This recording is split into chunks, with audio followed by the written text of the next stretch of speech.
Well, hello. Welcome to the Creative Writing Life podcast, where we talk with writers from all mediums and genres about themselves, their work, and advice they have for writers. I'm your host, Paul Zeidman, and my guest today is Jonathan Lerner. We're going to be talking to him. He is a writer, and we're going to be talking about his new book, Performance Anxiety. Jonathan, welcome to the Creative Writing Life podcast. Hi, thanks for having me.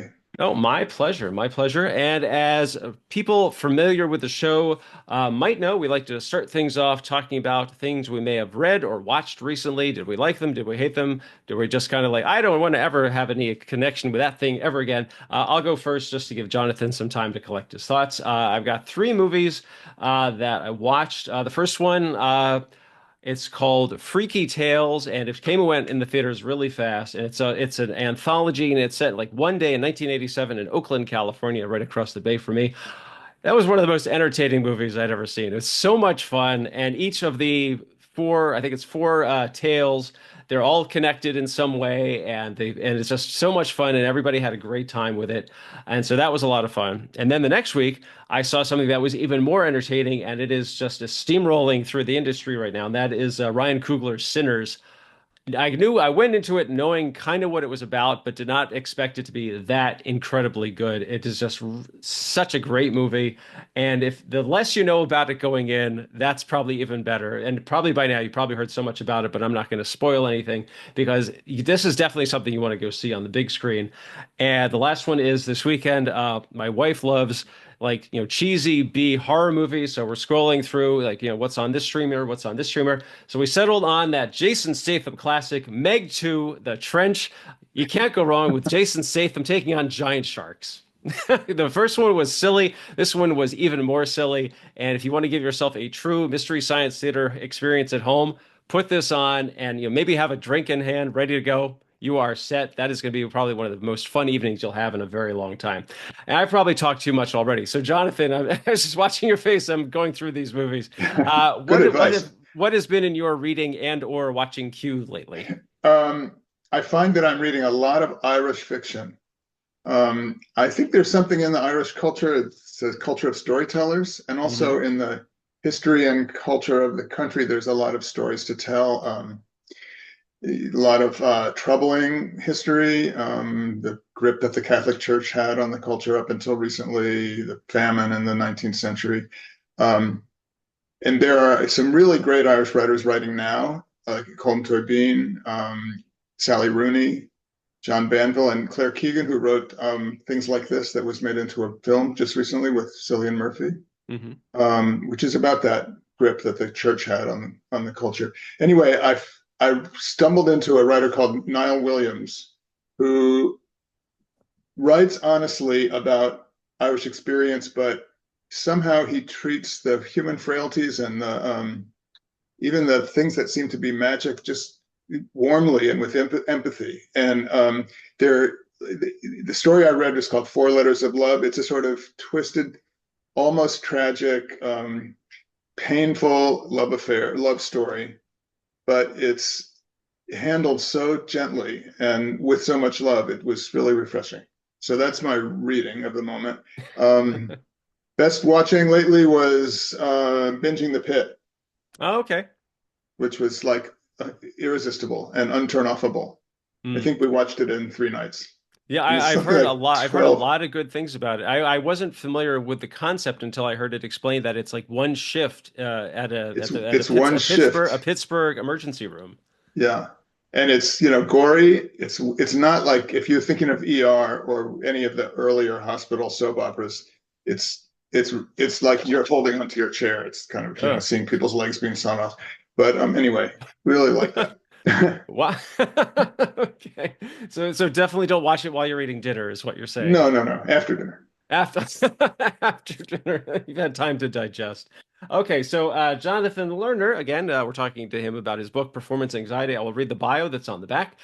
Jonathan Lerner is the author of the novels Caught in a Still Place, Alex Underground, and Lily Narcissus, and the memoir Swords in the Hands of Children. He is a journalist focusing on urban design and environmental issues and a longtime contributing editor at Landscape Architecture magazine. He lives with his husband, the nonprofit leader and community advocate Peter Frank in New York's Hudson Valley. Okay, so Jonathan, let's talk a little bit about you as a writer. I mean, how did you get your start? Were a lot of guests we've had, I like to ask, were you a voracious reader as a child? Is this something you came into later and said, "Hey, I like the way this person writes. I want to take a stab at it." Like, how did you get your start as a writer? Well, I was a reader as a kid. I've always been a reader. But I first started writing. I was very active in the radical student movement in the late 60s. I'm older than you, probably.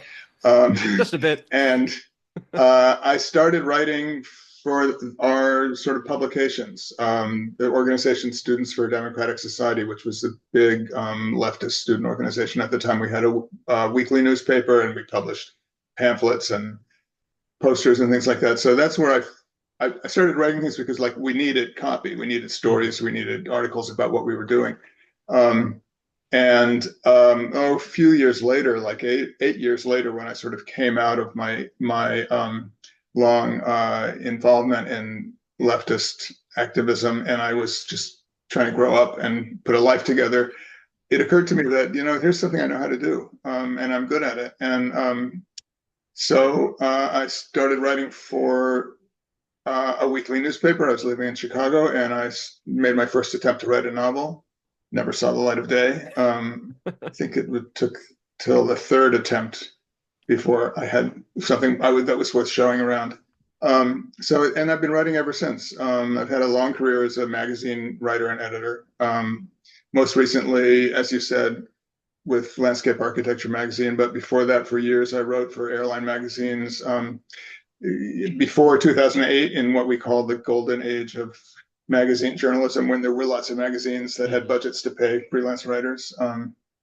I was a food writer, I was a travel writer, I wrote about interior design, sort of anything anybody would pay me to do. And it's focused in the more recent years on what you said, urban design, public space, the relationship of cities to natural resources and the natural areas around them, which is something I care about, all of those things. Sure, sure. Well, one of the things I was like, going through your all of the books in your catalog, that your work spans like several genres. You have fiction and nonfiction and a couple of memoirs. So, what factors do you take into consideration when you're starting a new project? Is it something that grabs you, or is it something like, I've always wanted to write about fill in the blank? Um, the memoirs, there's this one, which is about my adolescence, and the earlier one, which is about the period when I was deeply involved in activism, so they're sort of out of order in the way I wrote Right. them. Um, Both of those, there were stories I sort of had to get out of myself. I had to tell them. Um, and also, I had a sort of conscious political motive, which is I wanted to describe in a personal way what it was like to be, for example, a gay kid growing up in the 60s before Stonewall, when there was when that was something you had to hide, or what it was like to be deeply involved, thinking of myself as a professional revolutionary for 8 or 10 years in a sort of, tight organization. So that's the motivation for that. The novels just, I don't know, as a story, it occurs to me, I have to get it out. What do your other people tell you? What other Well, interviews? that's the amazing thing is that everybody has a different reason or something different that inspired them. There's nothing that's the same. Uh-huh. Sometimes, like you said with your memoirs, it's a personal experience. This is what happened to me. I want to put this on paper. We've had people who use writing as catharsis to get over some kind of personal trauma. We have someone who just said, this was a story that had been bubbling inside me for years. I had to get it on the page. And so again, everybody has something different. Yeah. And we did, and so so we did talk about your book, Performance Anxiety, as you just alluded to, that it's about your adolescence. So, I mean, what was it again? It's like, what was the impetus for this? Like, were you just kind of sitting around and said, I had a really unusual adolescence, and I want Well, to tell the world about it. I started it during the pandemic when I had nothing else to do. Of Um, course. and uh, I just had this feeling that especially young people today have a very sort of stylized, maybe glamorized idea of what it was like to be a kid in the 60s. And I just felt the need to tell this story. And it's partly, there's a lot of threads to it. There's a lot of personal things about my family. My mother died when I was 16 and a senior in high school. Um, there's what I alluded to before about the challenge of being gay and trying to hide being gay. Mhm. But also, it was this part of it was the sort of exuberance of the time, the rock and roll music. And driving around, I went to a private school. I lived in a suburb of Washington. I went to a private school downtown, and the only way I could get to school was to have a car. So my parents bought me a used car, and I was one of the only kids who like I just had a car, and so I was like cruising around. I might as well have been in Los Angeles. Um, and listening to rock music, listening to Motown, and going downtown with my friends, my white suburban friends, to the Howard Theater, which was a theater that had black acts like the Motown Revue, and we went to jazz clubs and saw people that Thelonious Monk playing right there 10 feet away from us. Mm. um, and also getting involved in the beginning in a very kind of light way in the civil rights movement. There were some times we went and picketed in front of the White House. So it was a rich era of lots of different things going on, and some very internal and personal, and some very sort of in the larger world. So I wanted to share that with people, especially young people who I think people don't study history much in school. I think there've been some movies about it, but everything gets very collapsed. Yeah, I mean, yeah, because a lot of people look at it through a filter of pop culture. You say like, it's the '60s, they think, hippies and the Beatles and and Woodstock and civil rights, and that's about it. Yeah. And actually, the period I'm describing in the book is kind of just before the hippies. It's just before Yeah. the explosion. It's like 1964 and 5, not 1968 and 9. So anyway, that's why I did it. Yeah, okay. So one of the things I did want to ask you, I mean, I think you allude to this in the book, but what is the significance of the title, Performance Anxiety? Well, there's so many ways you can interpret it. Hmm. There's the one sort of standard psychological thing, which is about sexual performance, which every adolescent boy I ever knew was going through something about trying to figure out. I mean, the ones who are gay had a particular set of things to confront, but I think every guy has to grapple with coming adulthood and how to be comfortable sexually, and especially in a time when there was very little talk about it, very little clear education about it. So that's one thing. There's also the performance of facing adulthood, trying to figure out how to act grown up, how to be a grown up. Uh, there was sort of some of my political activity, actually, I think was performative, as we say now. Like I was trying to prove something by being active politically. On the one hand, I had the political ideals um, against racial segregation, for example, but also I tell a story in the book about how there was 4 black kids in my senior class, and I invited one of these girls on a date. I don't even remember her name, but I realized I don't remember what we did on the date, except I'm sure that we went someplace where we could be seen, like to a party or an event, not like to the movies, because I wanted to be seen taking a black girl on a date because I was trying to prove something by doing that. And I think adolescents, anyway, adolescent boys have lots to, they feel that they have a lot to prove. And so a lot of how they do it is by performing. Yeah. And you referred to this just a bit ago, that a big part of the book is that you, I guess, coming to terms or like realizing your sexual identity. And that is a huge personal and a private thing, especially, then you put it in a book. So, I mean, how was it for you, almost in a sense, to relive that experience? I mean, just did it just open the floodgates of memories, or had these been things you've been thinking about a lot for a long time? Um, well, I mean, it certainly opened a lot of memories of specific incidents and anecdotes and things. Mhm. But it's oddly, it wasn't hard for me to write about it, and I write pretty frankly about it, I think. Mhm. Uh, I've written about my sexual background before. My other memoir, there was a time when I was underground in the political movement, when I was supporting myself doing sex work, doing gay sex work. And this was before I had come out. Mm. But again, that was a sort of, that wasn't so much a performance experience as a learning experience. I was trying to find out what this was like, as well as I needed the money because I was sort of on the run. um, but I'm not shy about talking about that stuff, and I think that's kind of good. Um, uh, I just wanted to say that one thing that did come back to me was when in junior high school, the sex education that we had was a unit of phys ed taught by the gym teachers, and it was called Health and Hygiene, which is a title that immediately makes you think of filth and sickness. And mostly, we watched a film about good boys who pick up trampy girls and Mm. get venereal disease from them. Of course, it was the girl's fault. Of course. Um, so I think sex education. I don't know now what's happening with it, but like we've come certainly through a period where there's been more openness about all kinds of things, intimate and sexual, and I think that's healthy. And I'm sort of nervous about what's going to be coming down the pike.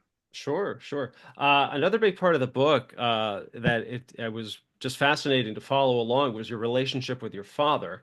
Now, even though he passed away in 2001, did writing this kind of help you achieve any kind of closure with that, or was that something that happened while he was still alive? I mean, had you had any kind of reconciliation, or was it always like that with him?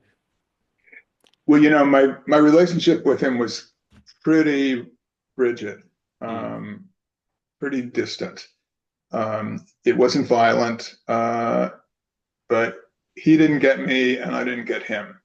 Um, Later in his life, uh, we warmed up to each other in a way. We were more relaxed with each other. And I did spend fair amount of time with him in the last few years of his life, although we never really could talk about the things that had been a problem, that had been a challenge.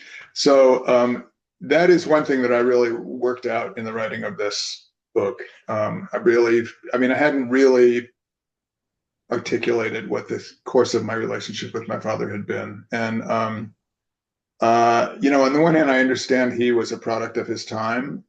He wasn't a sort of touchy-feely kind of guy. He wasn't. He was very sociable and voluble, but he didn't really talk about himself and his feelings. And he never did. Even toward the end of it. I mean, maybe he did to somebody else, but not to me.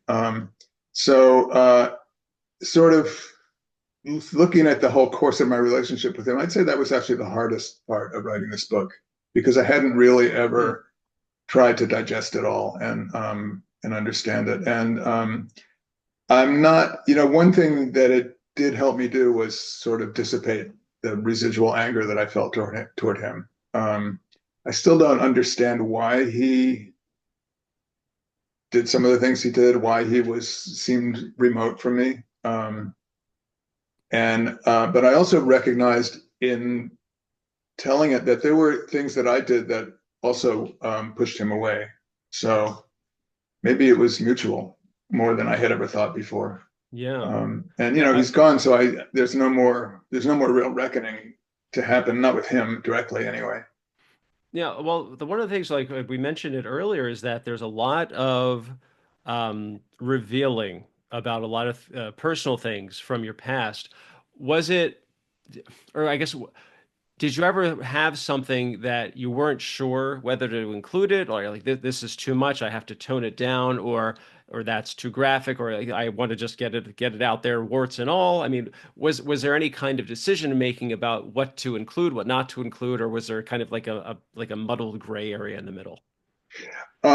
Well, no, there is the decision making, but it's more about the telling of the story, like what furthers the story. Mm, Um, and this is something that my career as a journalist has really taught me because you're writing a book, you can write as many thousands of words as you want. When you're writing an article, you're asked to put 2,000 words or 1,500 words.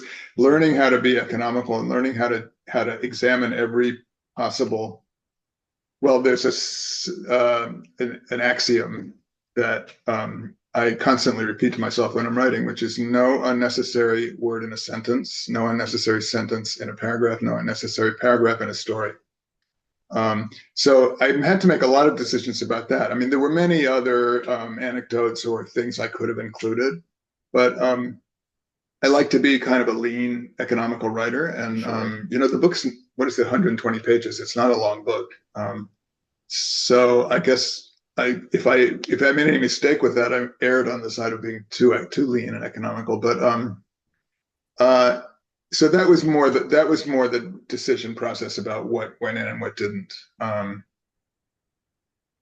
just to keep it moving along, to Hmm. keep a Sure. good pace going on. Okay, and you referred to this earlier that I was really impressed with how much detail that you have in throughout the book. You have, people's names, locations, like the exact color of what your car was.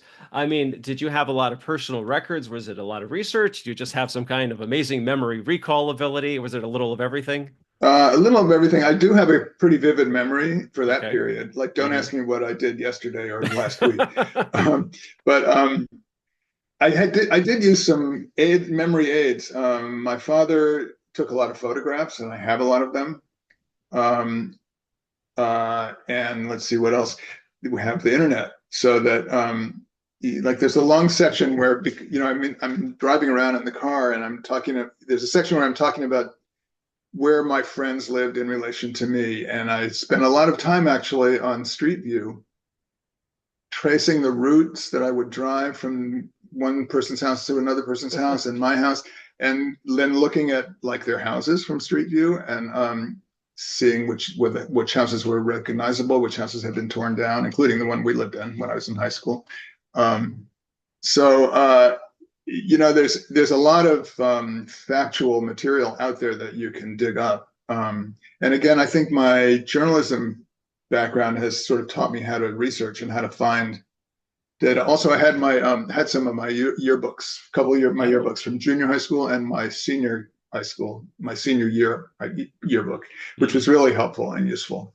Um, Did you because it act, had did you reach out to any old classmates or like I people did, that you yeah, grew up with? I did. Uh, a couple of them I had really nice connections with. One or two I couldn't locate, and several of them had actually just died Hmm. within a few months of my reaching out to them. And that was kind of sobering. My class who graduated in 1965 are in our late 70s now, and so people are dying. Yeah, I'm not that in does anytime soon. kind of happen. Yeah, it does happen. You can't get away from it. But and a couple of them were really very helpful. I didn't ask any of them to read the manuscript, but there were Mhm. certain uh, stories I was telling that might involve them or somebody that I knew they knew or that they would have observed. Um, and they helped me correct some misrecollections that I had. That's what I was going to ask you. Were like their memories of a certain event or situation, was it, totally different or slightly different than how you Somewhat, recalled it? Okay. somewhat different. And also my siblings, the same thing. Oh, okay. My siblings were very forthcoming. Uh, and we're four of us, and there's a 10-year span. So, and I'm kind of in the middle there. Ah, okay. So of course, and any four people who were in a room when something happened 65 years ago are going to have, if they even remember it, they're going to have different Sure. perspectives, if not maybe not completely different memories. But so that was sort of interesting. And since the book's been published too, it's been interesting to hear their since I didn't show them the whole book. I only asked them questions about something specific that I like. Hmm. When we did this, do you remember? Was mom there or something? But now that they've read the whole book, they'll have a lot more to say about it, including what we remember differently. I don't, Right. there's no telling whose memory is accurate. Of course. I usually do this at the end of the discussion, but I mean, how have the reactions been to the book? I mean, have people that maybe you went to school with that you had no contact with, to have people reached out and said, "Hey, I was in your class and I remember this too," or that's anything of that nature? Nobody that I that I actually knew then, I don't Hmm. think. Um, but people of my generation have reached who I didn't know as a kid. Sure. Like friends of mine now, or including people that I don't even know now, have gotten in touch with me to say that the story resonated with them, that it sort of brought back memories to them of driving around in their car listening to Motown. Yeah, yeah, that was actually the follow-up question that, the reactions to the book, especially from other people who were around then, not necessarily people you knew, but maybe like you were outside of DC, like, someone outside of Chicago or someone in Yeah, yeah. California. Just people said, I had the exact same kind of thing, and I knew a guy just like that in high school. Kind of. I'm getting a lot of reactions like that. Or else they're saying, I recognize you, they're saying Hmm. to me. Um, but it was different for me because, well, for example, I come from a pretty upper middle class, privileged background. Um, uh, a woman who I never knew before found me, and we had an interesting conversation. And we have very similar family backgrounds, but she came from a working class urban family who lived in an apartment in Newark, New Jersey. So, you know, she didn't get a car when she was 16. Hmm. And she was, when she realized that there were some people who lived in houses where uh, there would be a bedroom that had a bathroom attached to it, a master bedroom with a bathroom, like that, like shocked her, and so there have been many things that have reminded me or made me aware of the kinds of privilege I had as a kid. I mean, I never thought of my family as rich, but we were certainly not poor. Hmm. And uh, I had a lot of mobility. I went to a private school, went to a summer camp, Yeah, things that yeah. some people didn't have. So and it was kind of I'd say um, bracing actually to sort of reckon with that about my background. I also wanted to ask, especially about people who I guess may have had similar, I don't know, similar environments, similar experiences, especially during that time frame. That especially from people who like eventually came out as gay. I mean, have you heard a lot from a lot of people said, this is exactly what happened to me, or my best friend went through the same kind of thing? Not maybe not saying this is exactly what happened to me, but saying I've been there. Hmm. I recognize this. I recognize it painfully because it was painful to do. I mean, again, every individual's path and story is specific and different, Hmm. but that was what I'm describing was a pretty generic kind of experience. Being bullied in junior high school because I wasn't into sports. That happened to a lot of gay kids who were too arty and not athletic, Right. for example. And So not just gay kids either. no, that's right. Yeah, just the nerds.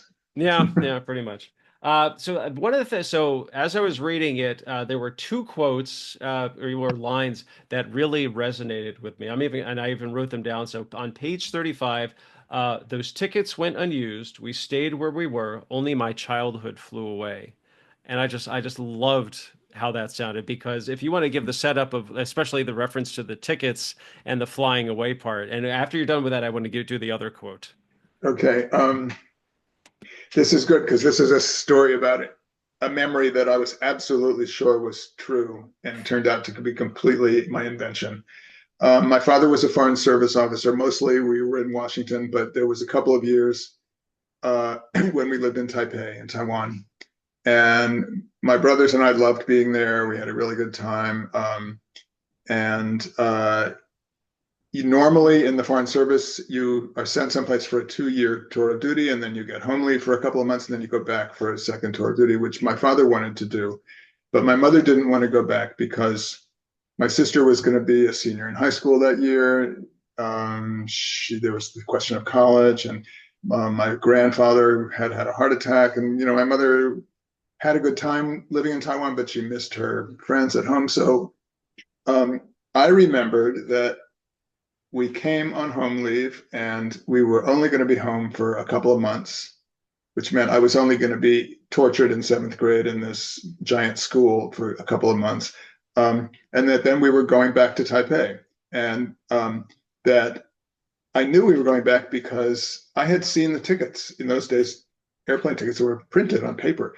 I had seen it and held it in my hand, and so there's this excruciating memory, which is still vivid to me, even though now I know it's not true, of me sitting in a class in school, knowing that the plane we were supposed to get on was about to take off, and we weren't on it because we weren't going back, and feeling betrayed. And um, well, it turns out I have letters my mother wrote home from Taiwan to her friends. They put them in a scrapbook and gave them back to us.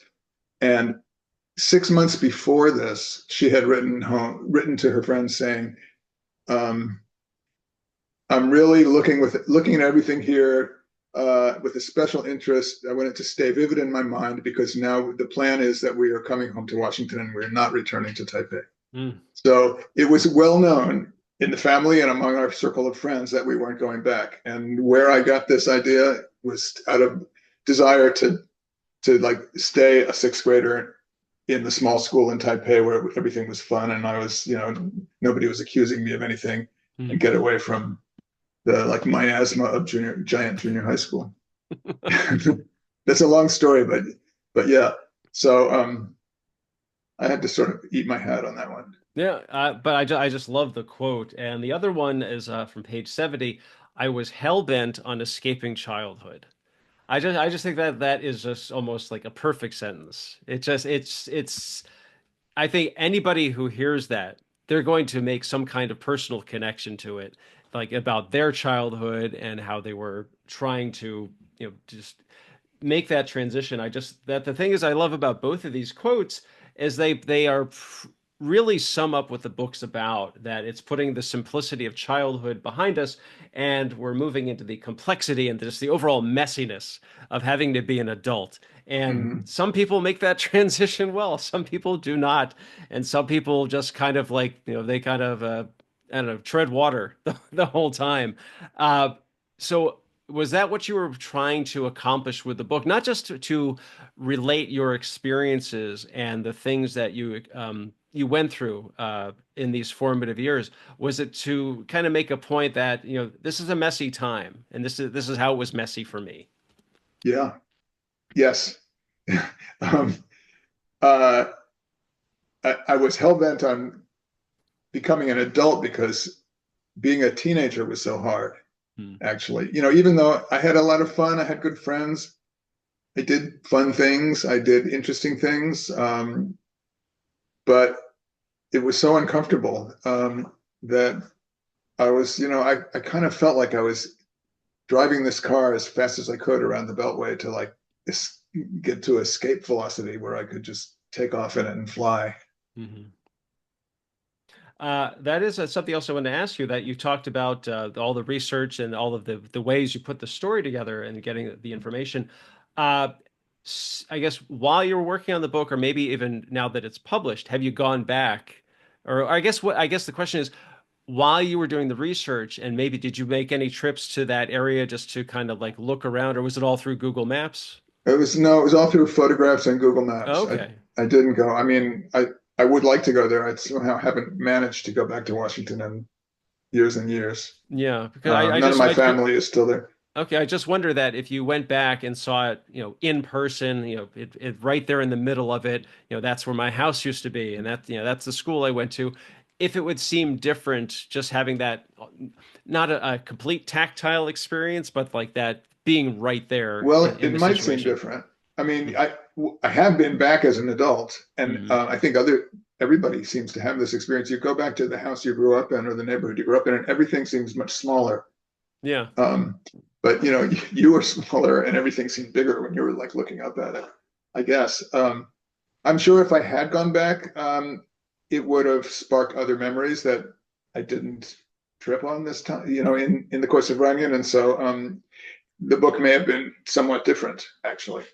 I don't know if the sort of narrative arc would have been different, but the detailing certainly might have been different. Sure, sure. Okay, so again, the book is Performance Anxiety, and we've been talking with Jonathan Lerner. So, Jonathan, the big question is, okay, so this is the new book, and we mentioned some of your other titles at the top of the show. So, what's up next? I mean, you, like I said, you work in so many different genres. You're doing all this freelance journalism work, fiction, nonfiction, memoirs.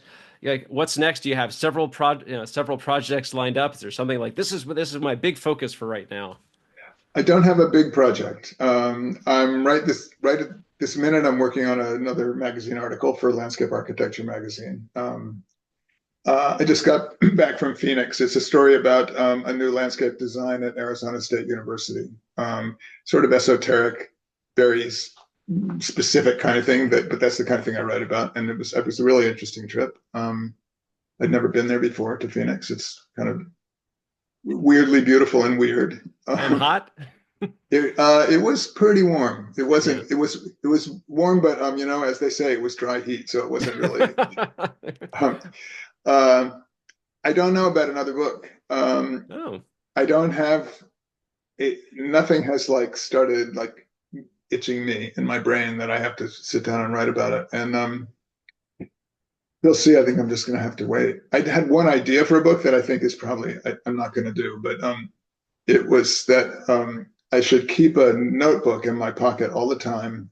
And every time I stumble on the fact that I have forgotten something or can't remember something, Uh-huh. I should make a note of it. And then I could somehow, when I had like 100 pages of this, I could work it into some kind of story.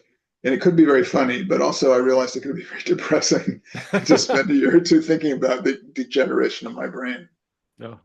That well, it's I gotta say, just from all the writers that I've spoken with, it's unusual to hear a writer say, I don't really have anything lined up because it's almost like you have too many ideas and there's not enough time. Not only is there not enough time to read books, there's not enough time to keep writing all the books that you want to write.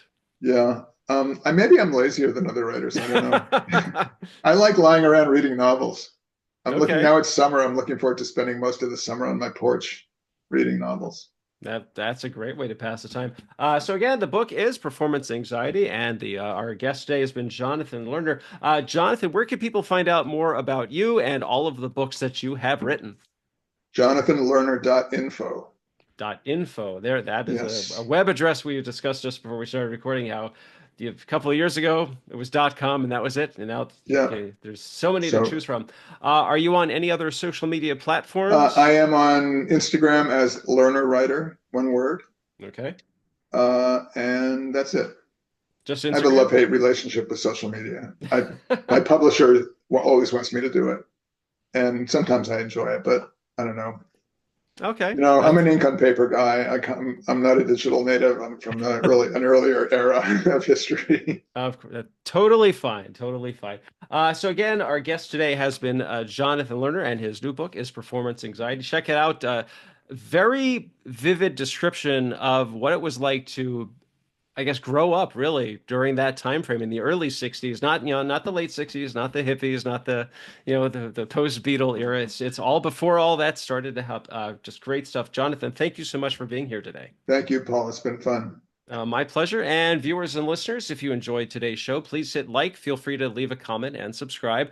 I am all over social media. I've got my screenwriting blog, MaximumZ.blog. On Twitter, still there, at Maximum_Z. And the show's account is at Podcast CWL. For Blue Sky and for Instagram, I'm at Pez Screenwriting. And also, the show has an account on Blue Sky at Podcast CWL. You can check out my Go Ahead and Ask books. Those are ones on Amazon. And I'm still doing the crowdfunding for my short film Shecky. It's on Indiegogo. Just put in Indiegogo and Shecky, Shecky. The only one you're going to find there. If you want to see a great concept about a ghost who tells terrible jokes, that's the one. Like I said, that's Jonathan. I'm Paul. This has been the Creative Writing Life podcast. Thanks for listening. Stay safe, stay healthy. Most importantly, go write something.